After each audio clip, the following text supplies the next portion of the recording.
মেয়েটির হাত থেকে হঠাৎ একটি ক্রিম কেক বাটির মধ্যে পড়ে যায়। মুহূর্তের মধ্যেই সেই ক্রিম কেক অদৃশ্য হয়ে যায়। আসলে সেই বাটি ক্রিম কেক নিয়ে যায় 3000 বছর পিছনে।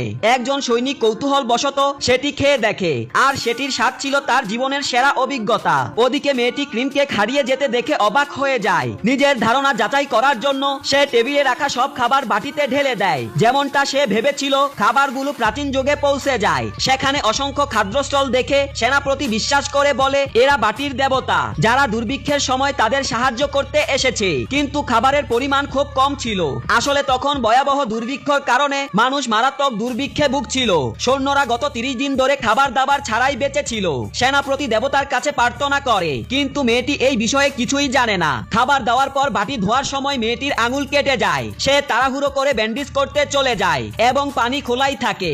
অজান্তেই সে 100 টন পানি অপচয় করে। কিন্তু সেই অসাবধানতার কারণেই প্রাচীন যুগের সৈন্যরা জীবনে প্রথমবার পানি পান করে। অজান্তেই মেয়েটি তাদের তৃষ্ণার সবচেয়ে বড় সমস্যার সমাধান করে ফেলে। যখন সে আবার বাটি নিতে ফিরে আসে, দেখে তাতে এক ফোঁটা পানিও নেই। সে ভাবে হয়তো টিপকল বন্ধ করে দিয়েছিল।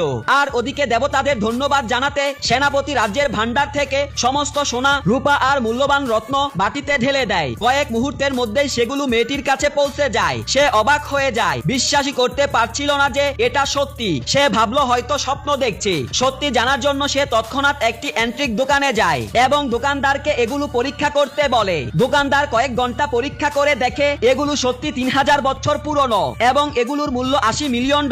এটা শোনার পর মেয়েটি আনন্দে আত্মহারা হয়ে যায়। এখন সে বুঝে গেছে, যতই সে এই বাটিতে কিছু ঢালবে, এর বদলে পুরস্কার পাবে। সেদিনে সে খাবার ভর্তি একটি ট্রাক নিয়ে আসে এবং সমস্ত খাবার বাটিতে ঢেলে দেয়। যেমনটা আশা করেছিল, খাবারগুলো আবার সেনাপতির কাছে পৌঁছে যায়। সব সংকট শেষ হয়ে যায়। এবার মেয়েটি অতি আগ্রহে পুরস্কারের অপেক্ষা করে, কিন্তু এবার বাটি পুরস্কার হিসেবে মেয়েটিকে প্রাচীন যুগে পাঠিয়ে দেয়।